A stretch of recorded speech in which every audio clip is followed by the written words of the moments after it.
Et moi, j'ai une conclusion qui me vient, je voudrais la partager avec vous. D'abord, je comptais faire cette conclusion en anglais, donc j'étais regardé comment on disait mot valise en anglais, et on dit porte-manteau. Je ne reviens pas, alors peut-être que je me suis fait avoir par Google.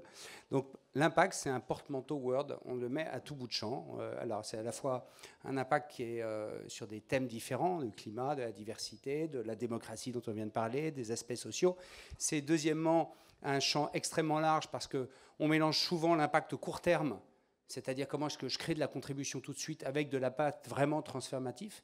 Et puis enfin, on mélange aussi l'impact des boîtes qui sont nées pour ça, qui se sont construites autour de ça, et des boîtes qui sont en train de se transformer. Mais le vrai sujet, pour moi, derrière tout ça, derrière tout ce qui s'est passé aujourd'hui, c'est qu'il y a des lignes de fond.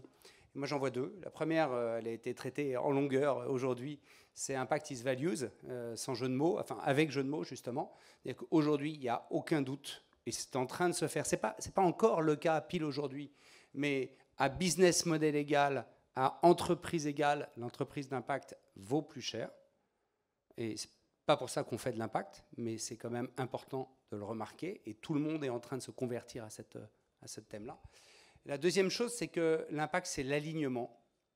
L'alignement, c'est un mot aussi un peu vague, mais l'alignement, c'est l'alignement notamment des équipes en interne, qui partagent quelque chose qui est au-delà du salaire qu'ils partagent avec vous.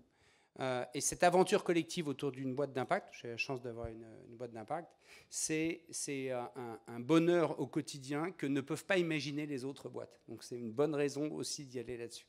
Et puis je voudrais conclure par un mot, c'est qu'il y a 20 ans, le digital, c'était un sujet.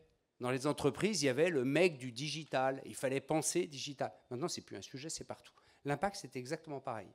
C'est-à-dire, dans quelques années, le mot impact va juste disparaître. Disparaître parce que ça va devenir une sorte de contrainte de marché, d'une norme de fonctionnement qui va toucher tout le monde. Donc, il reste un espace sur lequel ce n'est pas disparu et c'est un avantage. Donc, si vous êtes entrepreneur ou investisseur, l'impact, c'est vraiment là où il faut aller. Je voudrais conclure en accueillant Dina et Camille qui se sont cachés. J'en étais sûr. Je voudrais remercier en fait toutes les équipes de France Digital qui ont monté ces scènes avec vous. Et voilà, et bravo. Je ne sais pas si tu veux nous dire un petit mot, Camille. En tout cas, merci. Vas-y. Je crois que tout a été dit. J'espère que vous avez passé une bonne journée et que vous avez apprécié toutes ces tables rondes et toute la richesse des personnalités qu'on a pu accueillir aujourd'hui. Merci Axel pour ce mot de conclusion. Dina s'est cachée, effectivement. Oui, elles ont un peu peur. Mais voilà, encore une fois, on a été ravis de vous recevoir. Ça continue à l'extérieur. Je vous laisse profiter des stands et des bars. Et des bars aussi. Voilà, il faut faire de l'impact au bar, hein, ça marche très bien. Merci à tous et bonne journée. Au revoir.